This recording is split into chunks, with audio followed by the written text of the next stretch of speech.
সূরা আলে ইমরানের 31 নম্বর আয়াত, একটু খেয়াল করে শুনবেন। 5-7 মিনিট মন লাগিয়ে শুনেন, দেখেন নতুন একটা জিনিস আজকে বের হবে। قُلْ إِن كُنتُمْ تُحِبُّونَ اللَّهَ فَاتَّبِعُونِي يُحْبِبْكُمُ اللَّهُ وَيَغْفِرْ لَكُمْ ذُنُوبَكُمْ وَاللَّهُ غَفُورٌ رَّحِيمٌ। সূরা আলে ইমরান 3 নম্বর পারা 13 নম্বর পৃষ্ঠা 4 নম্বর লাইনের 31 নম্বর আয়াতে আছে। এটা তাফসীরে ইবনে কাসির থেকে বলছি। আল্লাহ পাক বলেন, নবী আপনি বলুন। আলেম যারা আছেন একটু খেয়াল করুন ভাই। হে নবী আপনি বলুন, ইন কুনতুম তুহিব্বুনাল্লাহ, যদি আল্লাহকে ভালোবাসিয়ে দাবি করো। এ দাবি আমাদের নেই, বলেন না কেন? এ দাবি যারা করো তাদেরকে আল্লাহ বলছেন, যদি এই দাবি করো যে আল্লাহ তোমাকে ভালোবাসি, এ দাবির পেছনে একটা তোমাকে কথা মানা লাগবে। ফাত্তাবিউনি, তাহলে আমার নবীর অনুসরণ করো। কার? কেউ যদি বলে আল্লাহ তোমাকে ভালোবাসি, আল্লাহ বলে দাঁড়া, এ ভালোবাসার প্রমাণ দেওয়া লাগবে আমার নবীর অনুসরণের মাধ্যমে। যদি কেউ নবীকে অনুসরণ করা শুরু করে, আল্লাহ পাক জানিয়েছেন 2টা পুরস্কার তাকে দেওয়া হবে।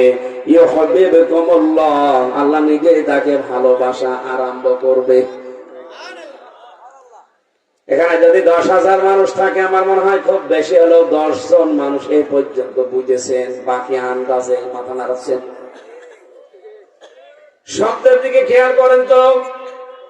কেউ যদি বলে আল্লাহ তোমাকে ভালোবাসি, আল্লাহ বলেন এটা রাখ, তোকে আমার রাসূলের অনুসরণ করা লাগবে। এই অনুসরণ যখন আপনি শুরু করবেন, তখন আল্লাহ 2টা পুরস্কারের ঘোষণা দিয়েছেন। 1 নম্বরে আল্লাহ নিজে আপনাকে উল্টা করে ভালোবাসা আরম্ভ করবে, না করেছে? শব্দটা কিন্তু মজারে, বর্তমান, ভবিষ্যৎ, প্রেজেন্ট, ফিউচার। আল্লাহ মাঝির শব্দ, অতীতের শব্দ দেননি যে আপনি রাসূলকে অনুসরণ করলে আল্লাহ আপনাকে ভালোবেসে ফেলেছে, না। আপনি যখন থেকে অনুসরণ আরম্ভ করবেন, ওই জায়গা থেকে আল্লাহ আপনাকে ভালোবাসা শুরু করবে। রাসূলকে অনুসরণ কি? মাথা থেকে পা পর্যন্ত রাসূলকে যেভাবে আল্লাহ পাঠিয়েছেন, যেভাবে তিনি দেখিয়েছেন, ওইভাবে আপনাকে দেখানো লাগবে। মাথার চুলের কাটিং হবে নবীজির মতো, মোছের সাইজ হবে নবীজির মতো, দাড়ির সাইজ হবে নবীজির মতো, পোশাক আশাক বাকি যা আছে সব অনুসরণ লাগবে নবীজির। ও বাংলার মুসলমানেরা, আপনি বলেন তো, এখন মাথা থেকে শুরু করে রান্নাঘর থেকে সংসদ এ পর্যন্ত নবীজির অনুসরণ কোন জায়গায় আছে? এবারে দ্বিতীয় শব্দ, আল্লাহ পাক বলেন, যদি কোন মানুষ নবীজির অনুসরণ আরম্ভ করে, আমি তাকে ভালোবাসা শুরু করব। এখন এই আংশিক অনুসরণ না পূর্ণাঙ্গ? এই অনুসরণ কি আংশিক না পূর্ণাঙ্গ? তাম দুনিয়ার দিকে তাকান, আমাদের অনুসরণ কিন্তু হচ্ছে না তা না, কিন্তু 100 জনের 99 জন মানুষের অনুসরণ হচ্ছে রাসূলের আংশিক। পূর্ণাঙ্গ অনুসরণ হচ্ছে না। আব্দুল্লাহ ইবনে উবাইয়ের দিকে তাকান, পুরা জীবন আমি পড়ে দেখেছি, এই লোকটার রাসূলের অনুসরণে কোনো কমতি আমার দৃষ্টিতে আমি পাইনি। নবীজি যখন যা বলতেন, ও সঙ্গে সঙ্গে সেটা করে ফেলতো। নবীজির পেছনে নামাজ পড়তো, আল্লাহর নবীর মতো দাঁড়িয়ে রেখেছিল, নবীজির মতো জামা গায়ে দিত, বিশ্ব নবী মুহাম্মদ রাসূলুল্লাহর সাথে রোজা রাখতো। নবীজি একদিন বলেছিলেন, আল্লাহর কাছে 2টা নাম কিন্তু প্রিয়, একটা আব্দুর রহমান আর একটা আব্দুল্লাহ। বৈঠকে বসা ছিল আব্দুল্লাহ বিন উবাই, পেছন দিক থেকে এক দৌড়ে বাড়িতে এসে বলছে, সন্তান এদিকে আয়। নবীজির মুখে শুনেছি, আল্লাহর কাছে প্রিয় নাম আব্দুল্লাহ, আজকে থেকে তোর নাম আমি রেখে দিলাম আব্দুল্লাহ। তোর ছেলেকে ডাক দে। নাতি ছেলে এসেছে, ডাক দিয়ে বলে, তোর নাম কি রেখেছে জানি না, আজকে থেকে তোর নাম আব্দুল্লাহ। নিজের বাবার নাম পাল্টিয়ে দিয়েছে আব্দুল্লাহ, এমনকি নিজের নামও পাল্টিয়ে দিয়েছে আব্দুল্লাহ। আপনি তো ভাবেন তো তার অনুসরণ রসুলের কথা শোনার পরে কম ছিল না বেশি ছিল? হ্যাঁ বলেন।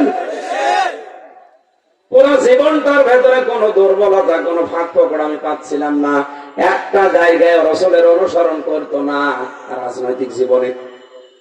এই জায়গায় ওর আদর্শ ছিল আবু জেহেল।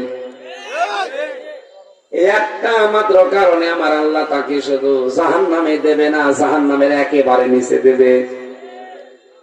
এবার আপনার বিবেকে কি বলে আপনি বলেন? আপনি নামাজ পড়েন আমির হামজার পেছনে টাঙ্গাইলে, আর এই লোকটা নামাজ পড়েছে মসজিদে নববীতে রাসূলুল্লাহর পেছনে। ওর মাথা থেকে পা পর্যন্ত পুরাটাই ঠিক ছিল, একটা মাত্র জায়গায় ভুল করে আল্লাহ ওকে মুনাফিকের সর্দার বলে ঘোষণা দিয়েছে। বলেন নাউজুবিল্লাহ। আমাদেরও এখন অনুসরণ হবে রসুলের আংশিক না পূর্ণাঙ্গ? আরো জোরে বলেন। কেউ যদি পূর্ণাঙ্গ অনুসরণ আরম্ভ করে দেয়, আল্লাহর ঘোষণা, আল্লাহ তাকে ভালোবাসা শুরু করবে। সুতরাং এই ময়দানে যারা এখনো রসুলের আদর্শকে পূর্ণাঙ্গ অনুসরণ করতে পারেননি, আপনি আকাশ দিয়ে উড়ে যেতে পারেন, কিন্তু আল্লাহ আপনাকে ভালোবাসা শুরু করেনি। এক কথা বলা রাখবে। এই আয়াত অনুযায়ী বাংলাদেশে আজ হাজারো আলেম, হাজারো পীর, হাজারো ইমাম এরা ধরা খাবে। এই কারণে এদের অনুসরণ অধিকাংশ আংশিক, পূর্ণাঙ্গ হচ্ছে না। আর বাকিগুলো তো বাদই দিলাম। আজ বিশ্ব হয়ে বসে আছে অনেকে। এক সখীপুর মসজিদে কেউ যদি দেখে ইমাম সাহেব দাড়ি কেটে সাফা বানিয়ে ফেলেছে, মুসল্লি বলবে হুজুর আপনার দাড়ি কই? ইমাম যদি বলে বেটা ধরো তো দাড়ি নেই, মুসল্লি বলবে হুজুর দাড়ি ছাড়া মুসল্লি হওয়া যায়, দাড়ি ছাড়া ইমাম হওয়া যায় না। এ কথা বলবে কিনা? কি বুঝলেন এখান থেকে? টাঙ্গাইলের সখীপুরের এই দিঘির চালা নাকি এলাকা আষাঢ়িয়া চালা, এ ছাতা তো কুষ্টিয়ায় গেলে কিয়ামতের আগে কেউ চিনবে না। কুষ্টিয়া থেকে যদি বলে আষাঢ়িয়া পাড়া বাড়ি আমার, থানা জেলা না বলা পর্যন্ত কিয়ামতের আগে চিনবে। এই জায়গার একটা মসজিদের ইমাম হিসাবে আপনি মেনে নিতে পারছেন না লোকটা দাড়ি কাটে তাই, অথচ দাড়ি কেটে জানে কে বিশ্ব অলির দাবি করছে, অমৃত খেয়েছে পড়ে। আরে ওর ভেতরে রসুলের আদর্শই নেই, ও বিশ্ব অলি হয় কি করে?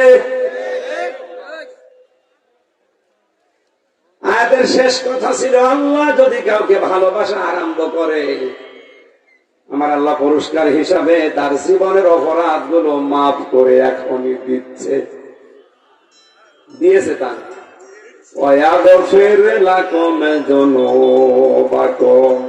আল্লাহ পাক বলেন যখন আমার রসুলের অনুসরণ পূর্ণাঙ্গ ভাবে অনুসরণ করার সিদ্ধান্ত নিয়ে লোকটা নেমে পড়বে, আমি আল্লাহ নিজে তাকে ভালোবাসা আরম্ভ করব। আর আমি যাকে ভালোবাসি ওর জীবনের অপরাধ একটাও রাখবো না, সব মাফ করে দেব।